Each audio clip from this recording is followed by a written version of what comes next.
Alright, people out there in YouTube land. Now, before I start talking about the Bengals, I'm going to tell you a little bit about why I'm here.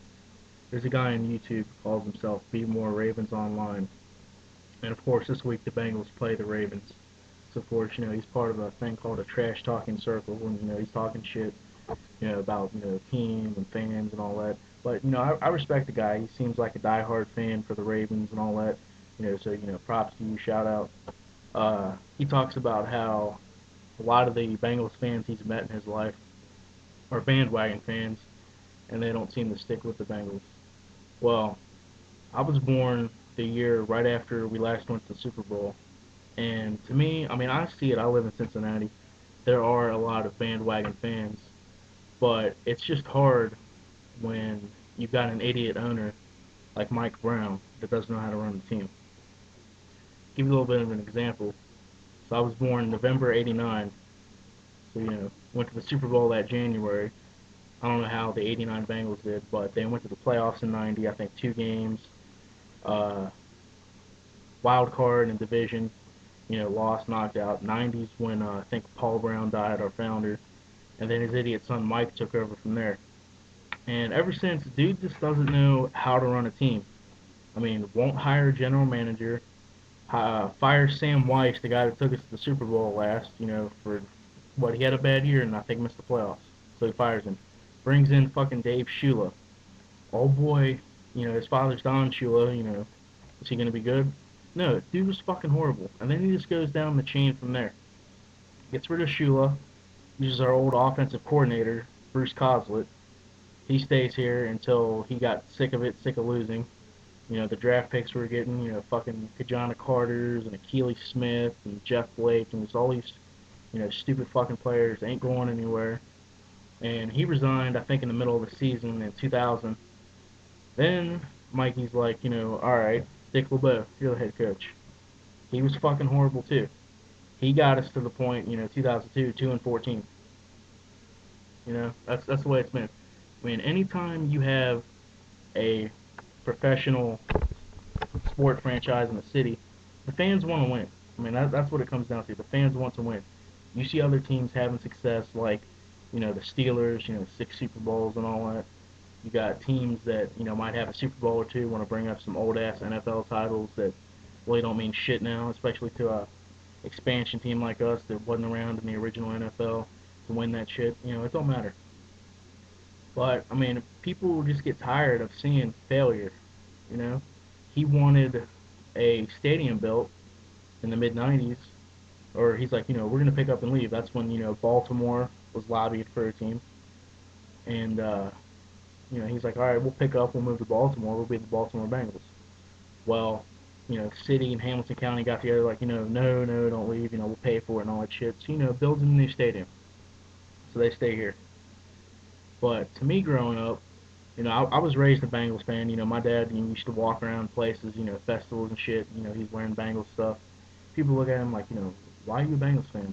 This is Cincinnati. You got to support your team. He said, no matter how bad, they'll do, I'm a Bengals fan for life. Same thing with me, but it was harder because when I was a kid, they weren't on TV that much, so they were hard to follow. I was, like the Bengals, wore Bengals shit, but I'll be honest, when I was a kid, I liked the Broncos. You know, followed them, through the '90s. 2 Super Bowls. Elway retired, and I was kind of like, because Elway was my favorite player. And like, what do I do now? Just sit here and see what the Bengals are gonna do. Hardly ever on TV. Nothing getting done. Shitty draft picks year after year. It just sucks. Like, you wake up and the news. Oh, the Bengals win, they lose. Fucking lost again. You waking up. No, this is how know I'm a true Bengals fan right here. Who else would keep some shit like this? This was from 7 years ago. I was in 7th grade. This is November 25th, 2002. The sports section of the Cincinnati Enquirer. Just wait, they'll blow it. Dude trying to tackle Hines Ward in the end zone, and just sticking his hand out, like smiling shit, like there you go, touchdown. See Hines with his shit-eating grin smile. Let's see the score there. Steelers 29, Bengals 21.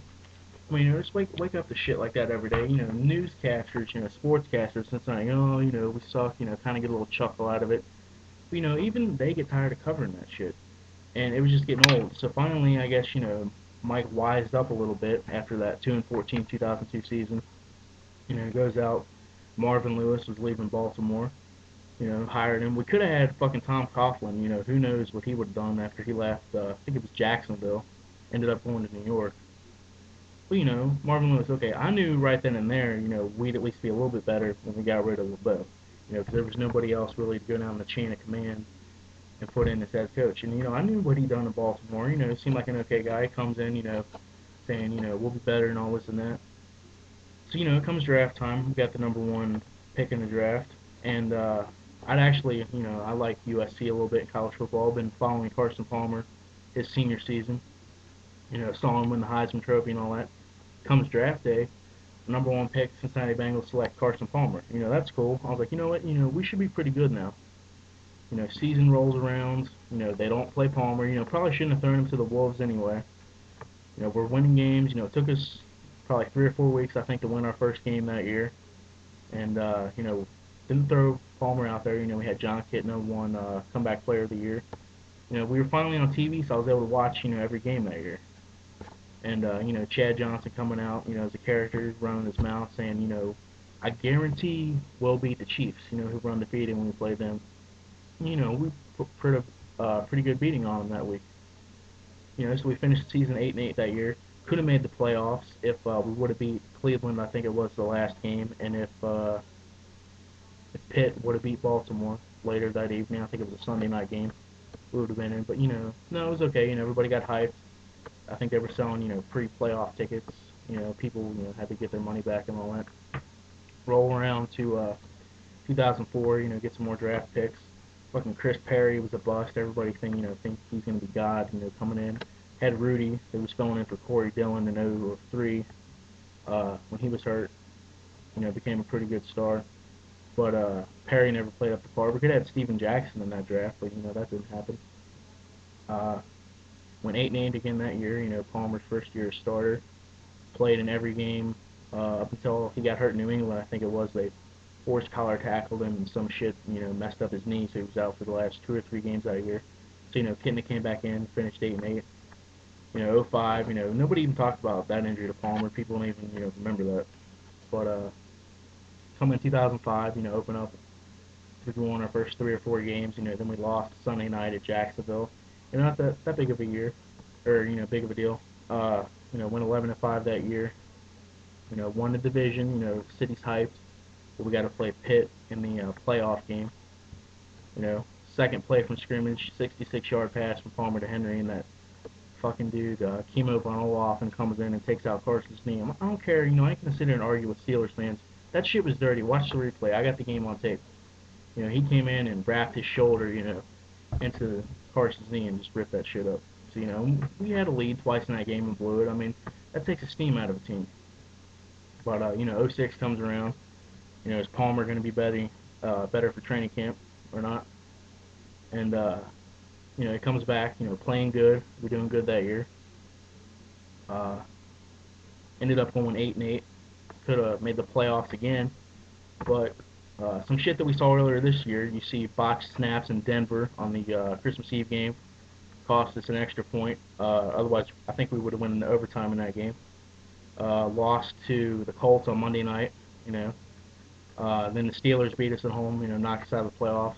07 rolled around, back and forth between wins, Chad yelling, give me the ball, just wasn't happening, shit like that.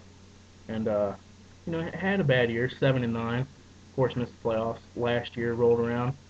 Chad's wanting to trade, and it didn't happen. Carson got hurt his elbow. Played in like 4 games. We went 4-11-1, and I think that was the breaking point for a lot of fans. A lot of people this past year gave up their season tickets. That's why we're having trouble selling out. I mean, the economy's bad, but a lot of people, just don't want to buy into that contract that Mike Brown has, where you have to have that personal seat license and all shit like that. And, this year we're doing pretty good, 5-2, heading in to play Baltimore this week. So, we'll see what happens. But that's just a brief rundown for me, trying to keep it under 10 minutes here. So see y'all later. Y'all can call me the Macro Bus. It's not my display name, but that's a nickname I have. People in Cincinnati don't understand it. I'll explain it more later, but I got to cut this video a little bit short, and see you guys later.